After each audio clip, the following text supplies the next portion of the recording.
وبرکاتہ نحمده ونصلي ونسلم على رسوله الكريم وعلى آله الطيبين الطاهرين وأصحابه الأكرمين أجمعين وعلى من تبعهم بإحسان إلى يوم الدين أما بعد. وقال تعالى في شان حبيبه الكريم إن الله وملائكته يصلون على النبي يا أيها الذين آمنوا صلوا عليه وسلموا تسليما اللهم صل على سيدنا محمد وعلى آل سيدنا مولانا محمد وبارك وسلم.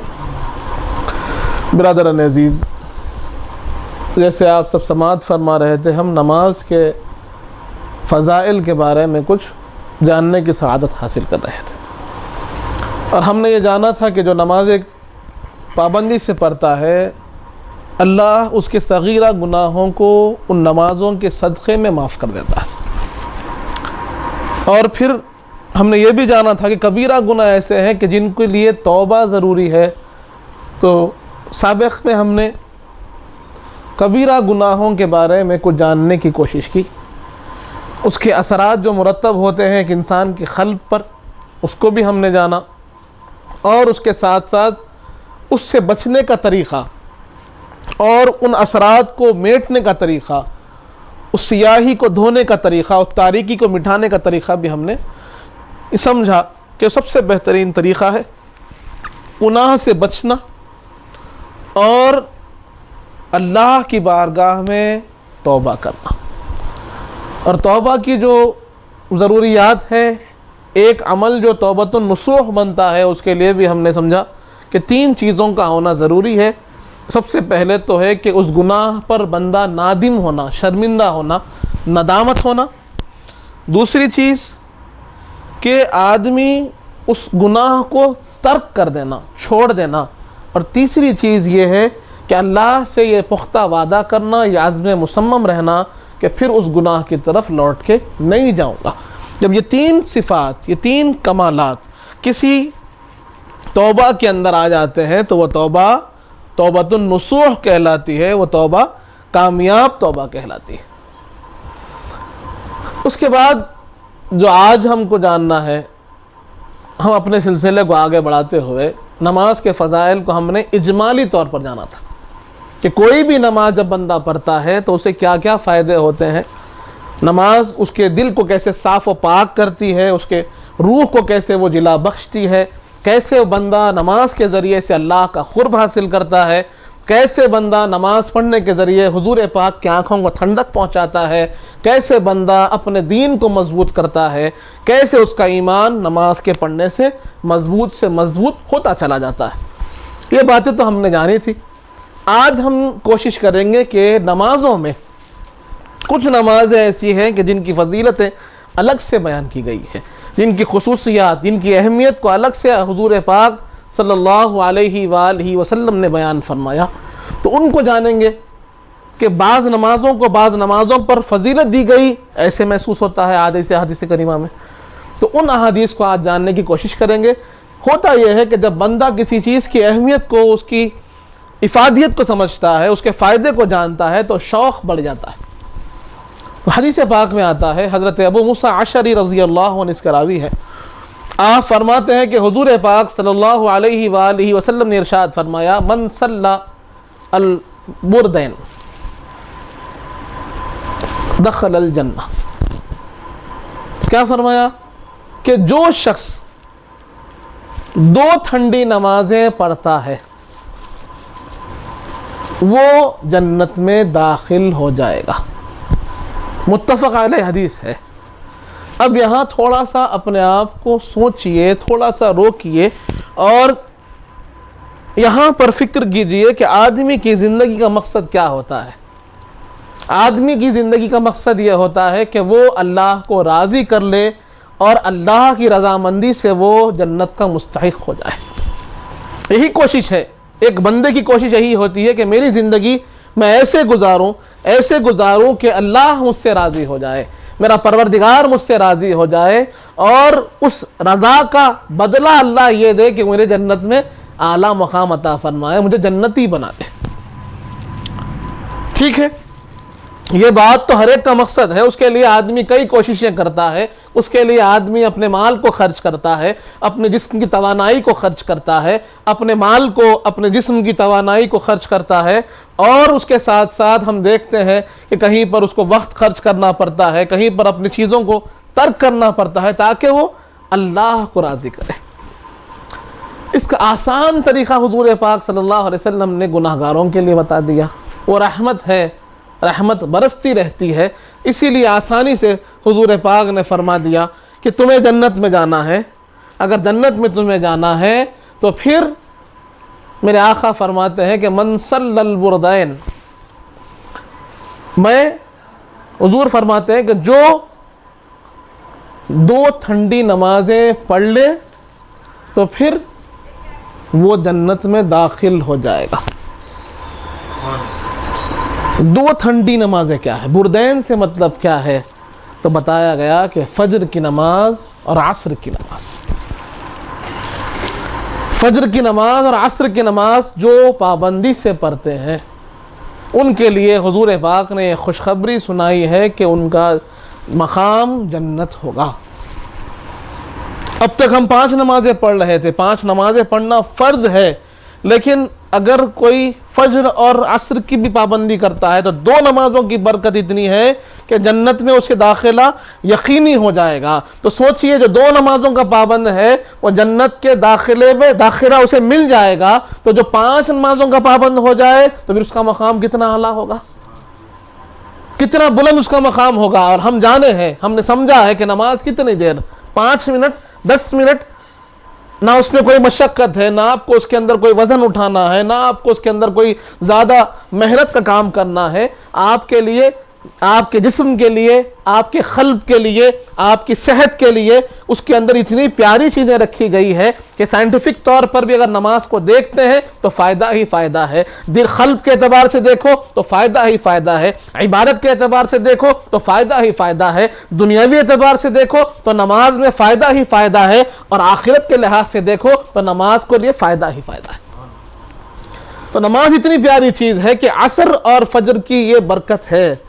عصر اور فجر کا یہ مقام حضور پاک نے بیان فرمایا کہ جو ان 2 نمازوں کا پابند ہو جاتا ہے، جو ان 2 نمازوں کو پابندی سے ادا کرتا ہے، باجماعت پڑھتا ہے، تو پھر انشاءاللہ اللہ کے کرم سے، اللہ کے فضل سے وہ جنت میں داخل ہو جائے گا۔ تو آج یہاں رک کے ہمیں سوچنا ہے، تھوڑا سا اپنے آپ کو غور کرنا ہے کہ یہ 2 نمازیں ایسی اہم ہیں کہ جس میں سب سے زیادہ کوتاہی ہوتی ہے۔ فجر کے لیے رات بھر ہمارے دوست جگتے ہیں، ہمارے بھائی جگتے ہیں، ہم جگتے ہیں، رات پر جاگ رہے ہیں، رات بھر کسی نہ کسی مشغلے میں اپنے آپ کو مصروف رکھا ہوا ہے، کہیں پر کھیل رہے ہیں، کہیں پر گفتگو ہے، کہیں پر دعوت ہے، کہیں پر فون ہے، کہیں پر سوشل میڈیا ہے، اپنے آپ کو مصروف رکھے ہوئے ہیں، اور کہیں ہماری نگاہیں اٹھتی نہیں، ہمارا قلب جاگتا نہیں۔ کس کے لیے نہیں جاگتے؟ تو پھر ہم نماز کے لیے نہیں جاگتے۔ کون سی نماز چھوٹتی ہے؟ فجر کی نماز چھوٹتی ہے۔ اکثر ہم میں سے ایسے بھائی ہیں ہمارے کہ جن کی فجر کی نماز قضا ہو رہی ہے، چھوٹ رہی ہے، اور وہ اس نعمت سے، اس برکت سے اپنے آپ کو محروم کیے ہوئے ہیں کہ جہاں پر حضور پاک نے فرما دیا کہ تم صبح کی نماز، طلوع شمس سے پہلے کی نماز، فجر کی نماز ادا کر لو، اور پھر عصر کی نماز ادا کر لو، دونوں ٹھنڈی نمازوں کو تم پابندی سے پڑھ لو، دیکھو پھر تمہارا ٹھکانہ جنت ہو جائے گا۔ آگے ایک اور حدیث پاک میں آتا ہے، حضور پاک صلی اللہ علیہ وسلم نے ارشاد فرمایا کہ جو طلوع آفتاب سے پہلے کی نماز کو پڑھتا ہے پابندی سے، اور جو غروب آفتاب سے پہلے کی نماز کو پڑھتا ہے، تو اللہ کبھی اس کو جہنم میں نہیں ڈالے گا، کبھی اس کو جہنم میں نہیں ڈالے گا۔ تو نماز وہ وسیلہ ہے کہ جہاں بندہ اپنا مقام جنت میں دیکھنا چاہتا ہے تو اس کا وسیلہ آپ کے لیے نماز ہے۔ جہاں وہ اپنے آپ کو اللہ کا مرضی والا، اللہ کا مقرب بنانا چاہتا ہے، جنت کا مستحق بنانا چاہتا ہے، تو اس کے لیے حضور پاک نے راستہ بتایا کہ نماز کے پابند ہو جاؤ۔ دوسری طرف اگر دوزخ سے بچنا ہے، اپنے آپ کو دوزخ کی آگ سے بچانا ہے، دوزخ کی سختیوں سے بچانا ہے، تو میرے آقا نے فرما دیا کہ تم فجر کی نماز پابندی سے پڑھو، تم عصر کی نماز پابندی سے پڑھو، تم دوزخ میں داخل نہیں ہوگے۔ صحیح مسلم کی حدیث ہے، پہلی حدیث بخاری کی ہے، دوسری حدیث مسلم کی ہے. اس سے بڑھ کر کیا چاہیے آدمی کو؟ اور آج ہم سب کچھ کر رہے ہیں، آج ہم ہر ایک چیز حاصل کرنے کی کوشش کر رہے ہیں، دنیا کے اندر اتنے مستغرق ہو چکے ہیں، اپنے آپ کو اتنا ڈبا چکے ہیں کہ دیکھتے کیا ہے کہ ہمارا اکثر وقت، اکثر حصہ اسی کوشش میں ہے کہ ہم دنیا کما لیں، پیسہ کما لیں، روٹی کما لیں، مکان بنا لیں، اپنے آپ کو اعلیٰ سے اعلیٰ مقام پر فائز کر دے. یہی کوشش میں آج ہم زندگی جی رہے ہیں. لیکن جان لو، یہ بات کو پہچان لو، سمجھو اور اپنے ذہنوں میں بٹھا لو کہ یہ دنیا فنا ہونے والی ہے. یہ جو آج ہم نے مکان بنا رکھے ہیں ہمیں چھوڑ کر جانا ہے. یہ جو آج ہم نے پیسے بنا رکھے ہیں وہ پیسے سب یہیں پر چھوڑے جائیں گے. اور جو کچھ ہم نے اولاد کمائی ہے، دوست احباب کمائے ہیں، رشتہ دار کمائے ہیں، مال و متاع کمایا ہے، جتنا کچھ ہم نے حاصل کیا ہے اس دنیا میں ہمیں ایک دن چھوڑنا ہے. کل من علیہا فان، ہر چیز جو اس پر ہے فنا ہونے والی ہے، فانی ہے. باقی رہنے والی ذات پروردگار کی ہے. اور اس کے ساتھ یہ بات بھی عرض کر دوں کہ باقی رہنے والا عمل وہ ہے جو اللہ کے لیے کیا گیا ہے. جو عمل بندے نے اپنے لیے کیا وہ تو فنا ہونے والا ہے، کیونکہ بندہ فانی تو اس کا عمل بھی فانی. لیکن جو عمل اس نے اللہ کی رضا کے لیے کیا، اللہ کی خوشنودی کے لیے کیا، اللہ کو منانے کے لیے کیا، اللہ کی رضامندی کے لیے کیا، کیونکہ اس کا نسبت پروردگار سے جڑ جاتی ہے تو وہ بھی باقی ہو جاتا ہے. برادران عزیز، میں عرض کر رہا تھا، اس کے بعد حدیث پاک میں آتا ہے، حضور پاک صلی اللہ علیہ وسلم ارشاد فرماتے ہیں کہ جو بندہ فجر اور عصر کی نماز پڑھتا ہے، کیونکہ آج ہم فضائل سن رہے ہیں دو ٹھنڈی نمازوں کے، کہ فجر اور عصر کی نماز کی اہمیت کو سمجھو.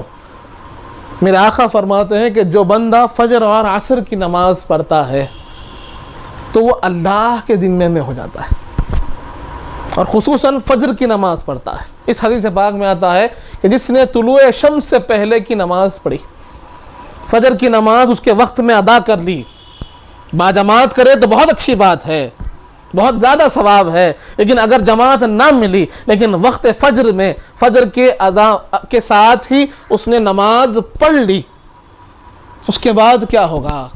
میرے آقا فرماتے ہیں کہ وہ اللہ کے ذمے میں ہوگا، اللہ اس کا ذمہ دار ہو جائے گا، اللہ کے ذمے میں وہ ہوگا. اور اس کے بعد پھر جب وہ بندہ اللہ کے ذمے میں آ جاتا ہے تو میرے آقا فرماتے ہیں کہ یہ کیسے ممکن ہے، کہ یہ کیسے ممکن ہے کہ جو شخص اللہ کے ذمے میں ہو اللہ اس سے حساب و کتاب لے، اس کا مواخذہ ہو، اس کی پکڑ ہو. ارے اللہ کے ذمے میں ہے وہ تو. اب یہاں دو باتیں آپ کے سامنے عرض کرتا ہوں. ایک تو آخرت کے لحاظ سے وہ اللہ کے ذمے میں ہوگا، اس کا حساب و کتاب اللہ کے ذمے میں ہوگا، اور جو اللہ کے ذمے میں ہوتا ہے اس کا معاملہ انشاءاللہ فضل و کرم کے ساتھ ہی ہوگا، رحمت کے ساتھ ہی ہوگا. یہ بات تو سمجھ میں آ گئی. اور دوسری اہم بات، آج ہم پریشان ہیں صحت کے لیے، پریشان ہے رزق کے لیے، پریشان ہے اولاد کے لیے، پریشان ہے گھر والوں کے لیے، پریشان ہے گھر کے لیے. آج چھوٹی چھوٹی بڑی بڑی ہر ایک کو پریشانیاں لاحق ہے، ہر ایک کو پریشانیاں لگی ہوئی ہے. اب وہاں پر بندہ کوشش کرتا ہے، اولاد کے لیے کوشش کرتا ہے. بھائی کیوں کوشش کر رہا ہے اولاد کے لیے آپ؟ بھائی میرا ذمہ داری ہے، وہ میرے ذمے میں ہے. بات ہوتی ہے بیوی کے لیے کوشش کر رہے ہیں، کیوں کر رہے ہیں بھائی کوشش بیوی کے لیے؟ بھائی میں ذمہ داری ہے میری، میرے ذمے میں ہے. وہ والدین بزرگ ہے، ان کے لیے کوشش ہو رہی ہے، میرے والدین ہیں، وہ میرا ذمہ ہے، میری ذمہ داری ہے. اس طریقے سے آدمی کوشش کر رہا ہے، پیسہ کما رہا ہے. بھائی کیوں کما رہا ہے؟ رزق کی تلاش میں ہے، کیوں ہے؟ بھائی میرے کو اپنی ذمہ داریاں نبھانا ہے، جو لوگ میرے ذمے میں ہیں ان کے ذموں کو پورا کرنا ہے، وہ ذمہ داریوں کو پوری کرنا ہے۔ یہ باتیں ہم کہتے ہیں، اس کو سمجھتے نہیں۔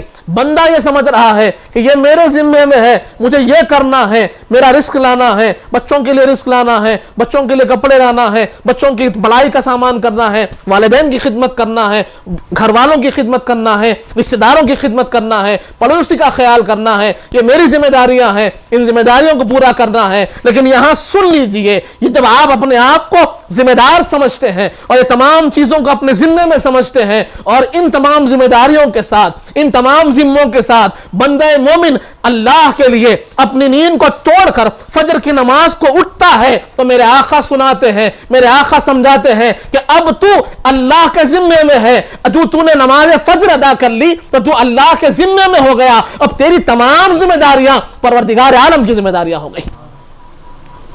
اب تو پریشان نہ ہو، رزق کے لیے پریشان نہ ہو، کیونکہ وہ رازق ہے، وہ دینے والا ہے۔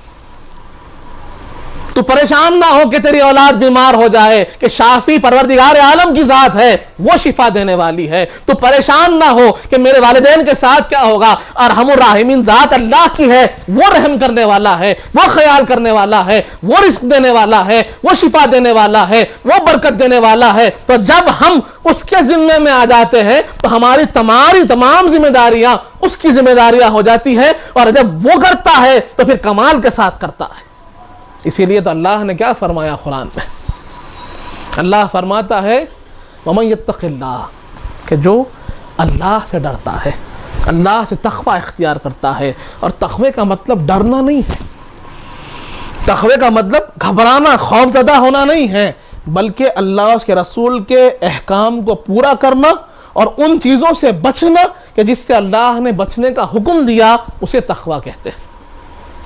تو اللہ فرماتا ہے کہ جو اللہ کی ذمہ داریاں، اللہ کے حکم کو پورا کرتا ہوا اللہ سے تقوی اختیار کرتا ہے، تو پھر اللہ کیا کرتا ہے، یرزقہ من حیث لا یحتسب ویجعل لہ مخرجا، کہ وہاں سے رزق عطا فرماتا ہے کہ جہاں سے تو نے گمان نہ کیا ہو، جہاں سے تمہاری سوچ نہیں ہوئی تھی کہ یہاں سے مجھے رزق ملے گا، وہاں سے اللہ رزق دے گا، اور ایسے ایسے راستے کھول دے گا کہ تم سمجھتے ہو کہ راستہ بند ہو گیا، ایک راستہ بند ہو گیا، تم اللہ کی بارگاہ میں پیش ہو جاؤ، اللہ تمہارے لیے 10 راستے کھول دے گا۔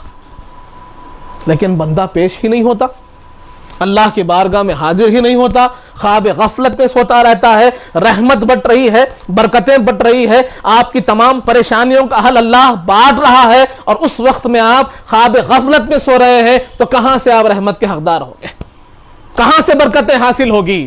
جبکہ حدیث پاک میں حضور پاک نے فرما دیا ہے کہ جو بندہ فجر کی نماز پڑھتا ہے اللہ کے ذمے میں وہ ہو جاتا ہے، اور پھر اللہ اپنے ذمے والے کا مواخذہ نہیں کرتا، رحم کرتا ہے۔ اس سے بڑھ کر کیا فضیلت ہو، اس سے بڑھ کر کیا موٹیویشن ہو آپ کو فجر پڑھنے کا، کیا انسپریشن اور ہو آپ کو کہ اللہ آپ سے راضی ہو رہا ہے، اللہ آپ کا ذمہ لے رہا ہے، اللہ آپ کے تمام کاموں کو کرنے کا ذمہ خود لے رہا ہے۔ کام کیا کرنا ہے کہ نیند توڑنا ہے، فجر کی ادا کرنا ہے، اللہ کے ذمے میں ہمیں اپنے آپ کو شامل کر لینا ہے۔ اسی طرح آگے ایک حدیث پاک آتی ہے، بڑی پیاری حدیث ہے، میرے آقا فرماتے ہیں کہ اللہ نے فرشتوں کو مقرر رکھا ہے، ہر بندے پر 2 فرشتے مقرر ہیں۔ کون سے فرشتے ہیں وہ؟ کرامن کاتبین، اس کو کہتے ہیں کرامن کاتبین، 2 فرشتے ہیں۔ کیا کرتے ہیں وہ لوگ؟ آدمی کے اعمال لکھتے ہیں۔ آدمی کے اعمال کون لکھتے؟ 2 فرشتے لکھتے ہیں، کرامن کاتبین، جو اللہ کی طرف سے بندے پر مقرر ہے۔ میرے آقا فرماتے ہیں کہ ان کا شفٹ ہوتی ہے، یہ فرشتے شفٹ سسٹم میں کام کرتے ہیں۔ 2 فرشتے رات بھر کام کرتے ہیں، ان کی شفٹ صبح چینج ہوتی ہے۔ 2 فرشتے صبح سے شام تک کام کرتے ہیں، شام میں ان کی شفٹ چینج ہوتی ہے، ٹھیک ہے؟ تو اب ایسا شفٹ سسٹم میں یہ فرشتے کام کرتے ہیں، اور ان کا شفٹ کب چینج ہوتی ہے؟ ایک شفٹ چینج ہوتی ہے فجر کیا نماز میں، فجر کے وقت میں شفٹ چینج ہوتی ہے فرشتوں کی، اسی طرح عصر کے وقت میں شفٹ چینج ہوتی ہے فرشتوں کی۔ بات سمجھ رہے کہ ان کا شفٹ چینجنگ ٹائم کیا ہے؟ فجر اور عصر یہ فرشتوں کا چینج ہونے کا ٹائم ہے، اور ان کا کام کیا ہوتا ہے معلوم آپ کو کہ یہ یہاں سے آپ کے نام اعمال لے کر سیدھا اللہ کی بارگاہ میں جاتے ہیں۔ سیدھا اللہ کی بارگاہ میں یہ فرشتے جاتے ہیں، اور جا کر اللہ کی بارگاہ میں ان سے پوچھا جاتا ہے، اللہ ان سے پوچھتے ہیں کہ اے فرشتے تم میرے پاس آئے تھے، تم میرے پاس آئے ہو، میرے بندے کے نام اعمال لے کر آئے ہو، تو بتاؤ کس حال میں میرے بندے کو چھوڑ کر آئے ہو، کس حال میں میرے بندے کو چھوڑا؟ تو فرشتے کہتے ہیں کہ نماز کے عالم میں چھوڑا، تیری عبادت کے عالم میں چھوڑا، تیرے سامنے سجدہ ریز تھا جب ہم آپ کے پاس آئے ہیں۔ رب ذوالجلال بندہ آپ کی عبادت میں اپنے آپ کو مصروف رکھا ہوا تھا جب ہم آپ کے پاس آئے ہیں۔ اس کے بعد پھر دوسرے شفٹ سے پوچھا جاتا ہے کہ بھائی تم چھوڑ کے آئے تو کس عالم میں تھا؟ تو وہ کہتے ہیں کہ نہیں عصر کی نماز میں تھا، تو یہ فجر کی نماز میں تھا، یہ عصر کی نماز میں تھا۔ تو جب کبھی آپ کی رپورٹنگ ہو رہی ہے اللہ کے پاس تو کیا بول کر رپورٹنگ ہو رہی ہے کہ بندہ کس حال میں ہے؟ تو نماز کے حال میں ہے، اللہ کی عبادت کے حال میں ہے۔ تو کیوں نہ اللہ آپ سے خوش ہوگا، کیوں نہ پروردگار آپ سے راضی ہوگا کہ جب کبھی آپ کی رپورٹنگ ہو رہی ہے تو اللہ کی عبادت کے ساتھ آپ کی رپورٹنگ ہو رہی ہے۔ تو یہ حضور پاک فرماتے ہیں کہ یہ عالم میں اللہ کے سامنے اس کے نام اعمال پیش ہوتے ہیں کہ اس حال میں کہ وہ نماز میں ہے، اللہ اس کے نام اعمال کا جائزہ لے رہا ہے۔ تو جب وہ بندے کو اللہ دیکھتا ہے کہ وہ نماز میں ہے تو اللہ رحم کا معاملہ کرتا ہے، کرم کا معاملہ کرتا ہے، اور اس کے گناہوں کو درگزر فرماتا ہے۔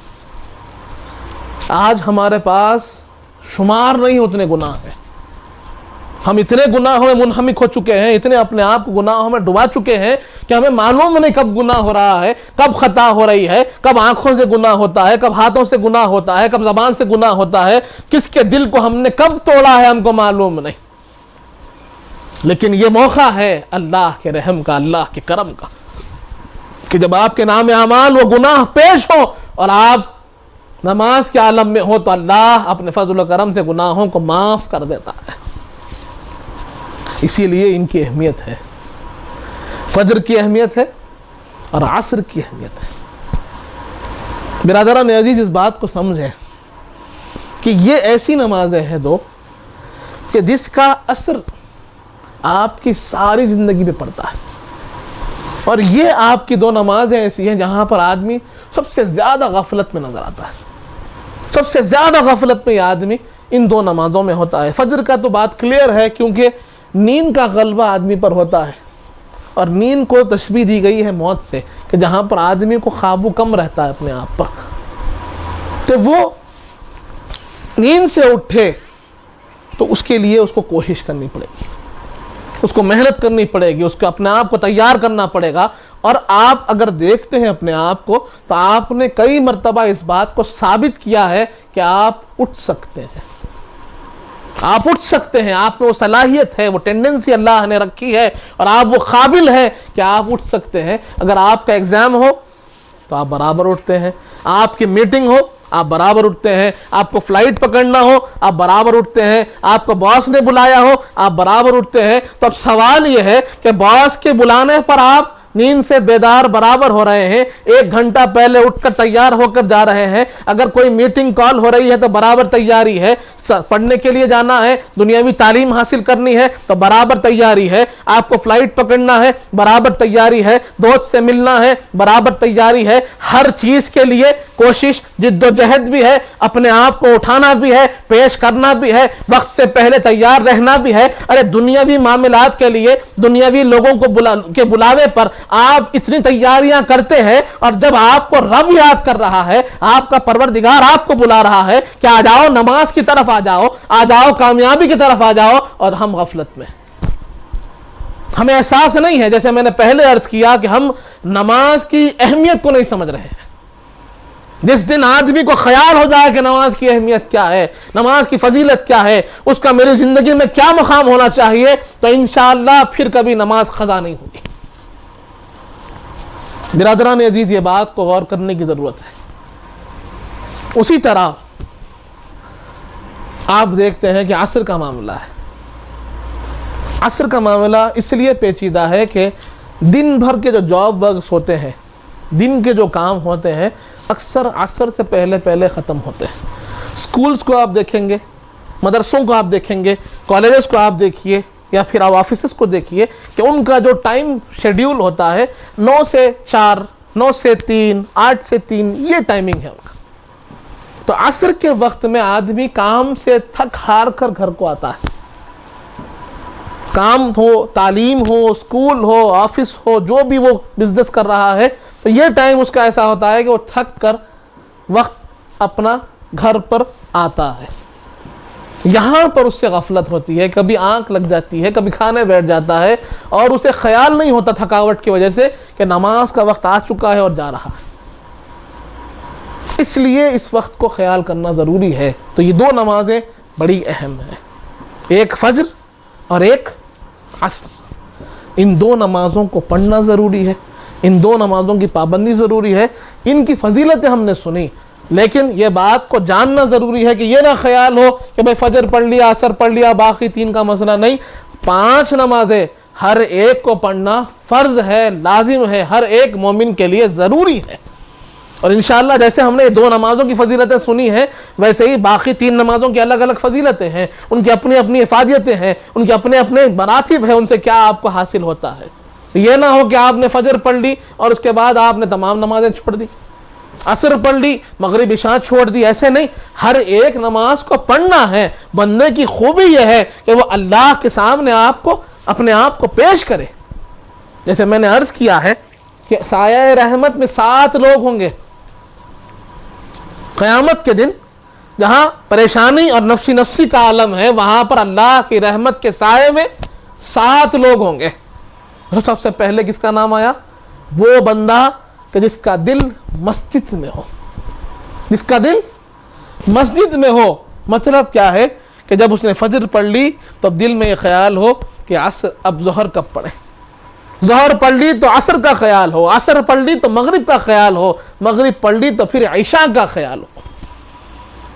دل، ہاتھ کچھ بھی کرے، جسم کہیں بھی مصروف ہو، لیکن دل میں ہمیشہ یہ خیال رہے کہ مجھے نماز کو جانا ہے۔ جیسے خدا نخواستہ بات سمجھنے اور سمجھانے کے لیے مثال عرض کر رہا ہوں کہ اگر میچ چل رہا ہے، میچ چلتا ہے، ہندوستان کا میچ چل رہا ہے، تو آدمی اگر تعلیم میں مصروف ہے تب بھی دماغ میں چلتا رہتا ہے، دل میں چلتا رہتا ہے، اسکور کیا ہوا ہوگا، اسکور کیا ہوا ہوگا، اسکور کیا ہوا ہوگا۔ یہ مزاج ہوتا ہے آدمی کا کہ جس طرف اس کا لگاؤ ہوتا ہے، جس طرف محبت ہوتی ہے، جس کے دل میں زیادہ اہمیت ہوتی ہے، اس کا خیال ہمیشہ دل میں پڑتا رہتا ہے۔ اگر آفس میں ہے، والدین سے محبت زیادہ ہے تو خیال ہوتا رہتا ہے کہ بابا کیا کر رہے ہیں، کیا ہو رہا ہے۔ اولاد سے محبت زیادہ ہو تو اولاد کا خیال ہوتا ہے کہ میرے بچے کہاں ہوں گے، کیسے ہوں گے، کیا کر رہے ہوں گے۔ تو ان تمام محبتوں پر، ان تمام خیالات پر جب اس کو یہ خیال ہو کہ مجھے پھر رب کی بارگاہ میں جانا ہے، اللہ کے سامنے منہ دکھانا ہے، جب میں نے فجر پڑھ لی اب اللہ کے پاس، پھر ظہر کو جانا ہے،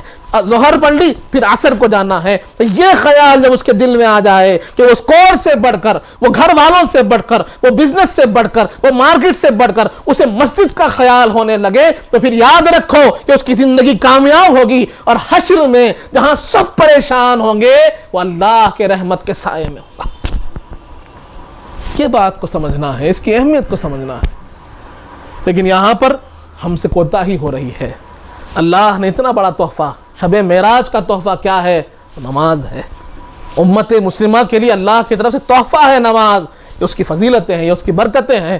ہمارا فرض بنتا ہے کہ ہم نماز کے پابند بنیں، اپنے آپ کو نماز کا پابند کیجئے، اپنے بھائیوں کو، اپنے اولاد کو، اپنے دوستوں کو، اپنے رشتہ داروں کو نماز کی تلقین کیجئے، نماز کی طرف بلائیے۔ میں نے اس سے پہلے بھی آپ کو حدیث پاک سنائی ہے کہ الدال الی الخیر کفاعلہ، کہ جو نیکی کی طرف بلاتا ہے اسے کرنے والے کا بھی ثواب عطا ہوتا ہے۔